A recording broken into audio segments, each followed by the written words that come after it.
নরেন্দ্রনাথ দত্ত নাকি ভালো পড়াতে পারেন না, এমনই বদনাম জুটেছিল স্বয়ং স্বামীজির বিরুদ্ধে। অবশ্য তখন তিনি স্বয়ং বিবেকানন্দ হননি, তিনি বিশ্বনাথ দত্তের পুত্র নরেন্দ্রনাথ দত্ত। আমরা জানি পিতা বিশ্বনাথ দত্তের মৃত্যুর পর সংসারের সমস্ত দায়িত্ব এসে পড়েছিল নরেন্দ্রনাথের ওপরে। একসময় যারা হয়তো বিশ্বনাথ দত্তের অন্যেই প্রতিপালিত হতেন, তারাই এই পরিবারটি থেকে তখন মুখ ঘুরিয়ে নিয়েছিল। স্বামীজির নিজের ভাষায়, 2 দিন পূর্বে যাহারা আমাকে কোনো বিষয়ে কিছুমাত্র সহায়তা করিবার অবসর পাইলে আপনাদিগকে ধন্য জ্ঞান করিয়াছে, সময় বুঝিয়া তাহারাই এখন আমাকে দেখিয়া মুখ বাঁকাইতেছে এবং ক্ষমতা থাকিলেও সাহায্য করিতে পশ্চাৎপদ হইতেছে। জগৎ সংসার সম্পর্কে স্বয়ং স্বামীজির এই অভিজ্ঞতা। আসলে জগৎটা বোধহয় এরকমই, ঘরে ঘরে একই অভিজ্ঞতা, কি বলেন? যাই হোক, এই অবস্থার অবসানের উদ্দেশ্যে বা দুটো অর্থ উপার্জনের জন্য স্বামীজিকেও পথে নামতে হয়েছিল একটা চাকরি পাবার উদ্দেশ্যে। এক্ষেত্রে বলে রাখা ভালো, স্বামীজির যে একাডেমিক কোয়ালিফিকেশন বলতে আমরা যেটা বুঝি সেটা কিন্তু গ্র্যাজুয়েশন, এবং সেটা আজকের গ্র্যাজুয়েশন না। স্বামীজি তৎকালীন যুগে ক্যালকাটা ইউনিভার্সিটির গ্র্যাজুয়েট, অর্থাৎ আজকের পরিভাষাতে যদি বলা যায় বেশ হাইলি কোয়ালিফাইড। তিনি নাকি তার আমেরিকান শিষ্যদের বলেছিলেন বিএ পাশ করা সত্ত্বেও কলকাতার অফিস পাড়াতে ঘুরে একটা 15 টাকার চাকরিও নাকি তিনি জোটাতে পারেননি। আসলে সবই বিধির বিধান। যার জন্য গোটা জগৎ অপেক্ষা করে আছে, তার জীবনটা কলকাতার অফিস পাড়ায় কাটবে, এটা ভগবানের ইচ্ছা নয়। অবশেষে অবশ্য কিছুটা সুরাহা হলো। কথামৃতকার শ্রী মোয়ের রেকমেন্ডেশনে নরেন্দ্রনাথ চাকরি পেলেন শিক্ষকতার কলকাতার মেট্রোপলিটন ইনস্টিটিউশনে। শোনা যায় স্কুলটির মেন ব্রাঞ্চ বা প্রধান শাখাতে নরেন্দ্রনাথ দত্ত নাকি মোটামুটি 3 মাস মতো চাকরি করেছিলেন। তারপরে এই স্কুলটির আরেকটি শাখা খোলা হলে সেখানে তিনি প্রধান শিক্ষক হিসেবে যোগদান করলেন। এই সময় যারা প্রত্যক্ষদর্শী তাদের মধ্যে স্বামী বোধানন্দ জানাচ্ছেন, নরেন্দ্রনাথ প্রতিদিন আলখাল্লা, চাপকান ও ট্রাউজার পরে স্কুলে আসতেন। এছাড়া গলাতে থাকতো প্রায় 6 ফুট লম্বা একটি চাদর, এক হাতে থাকতো ছাতা এবং আরেক হাতে পাঠ্যপুস্তক। অর্থাৎ আজকের পরিভাষাতে বলা যায় এটা বেশ কমপ্লিট প্রফেশনাল লুক।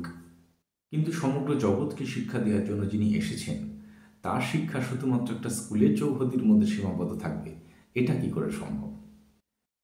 ফলে ভাগ্যদেবীও বেশি দিন সহায় হলেন না। ছাত্ররা নাকি কর্তৃপক্ষের কাছে লিখিতভাবে আবেদন করল, অভিযোগ জানালো বলাটাই ভালো, যে তাদের শিক্ষক নরেন্দ্রনাথ দত্ত নাকি ভালো পড়াতে পারেন না। বলা বাহুল্য, এমন গুরুতর অভিযোগ স্বামীজির পক্ষে নতমস্তকে মেনে নেওয়া ছাড়া আর কোনো উপায় ছিল না। ফল পুনরায় বেকারত্ব। পরবর্তীকালে শোনা যায় স্বামীজি নাকি শিবনাথ শাস্ত্রী মহাশয়কে অনুরোধ করেছিলেন তার চাকরির বিষয়ে। অনেকের মতে শিবনাথবাবু চাইলে হয়তো নরেন্দ্রনাথের সিটি স্কুলে একটা শিক্ষকতার ব্যবস্থা করে দিতে পারতেন, কিন্তু তিনি নাকি বিষয়টিকে এড়িয়ে গেছিলেন। এরপরে শোনা যায় পরবর্তীকালে শ্রী অঘোরনাথ চট্টোপাধ্যায়ের সাহায্যে নরেন্দ্রনাথ একটি কলেজে কিছুদিন অধ্যাপনার কাজ করেছিলেন। আবার এও শোনা যায় কোনো এক উকিলের প্রশ্নের উত্তরে তিনি নাকি বলেছেন তিনি বেকার। এই ঘটনা আমরা অনেকেই জানি যে স্বামীজি স্বয়ং মা ভবতারিণীর কাছে দক্ষিণেশ্বরে 3বার গেছিলেন তার এই অর্থের অভাব বা তার সেই দুর্দশা মোচনের কথা বলতে, তার বা তার সংসারের। কিন্তু প্রত্যেকবারই কিন্তু কোট আনকোট ব্যর্থ হয়েছিলেন। অবশেষে স্বয়ং ভগবান শ্রীরামকৃষ্ণ তাকে আশীর্বাদ করে বলেছিলেন যে তাদের নাকি মোটা ভাত কাপড়ের অভাব হবে না। তাহলে এই হলো যুগাচার্য স্বামী বিবেকানন্দের প্রফেশনাল কেরিয়ার। ভাবা যায়, যার একটি সম্বোধনে হল অফ কলম্বাসে 5 মিনিটের জন্য শুধু হাততালির বন্যা বয়ে গেছিল। গোটা নিউ ইয়র্ক শহর ছেয়ে গেছিল তার পোস্টারে। যার প্রতিষ্ঠিত বেলুড় মঠে আজ সারা পৃথিবীর ডাক্তার, ইঞ্জিনিয়ার, অফিসার থেকে ব্যারিস্টার সবাই এসে মাথা নোয়াচ্ছেন, সেই স্বামীজি নাকি পড়াতে পারেন না। আসলে যে জ্ঞান সূর্যের আলোকে গোটা জগৎ আলোকিত হবে, সেই জ্ঞান শুধুমাত্র একটা স্কুল বা কলেজে বা কলকাতার অফিস পাড়ার মধ্যে সীমাবদ্ধ থাকবে, এটা বিধির বিধান ছিল না।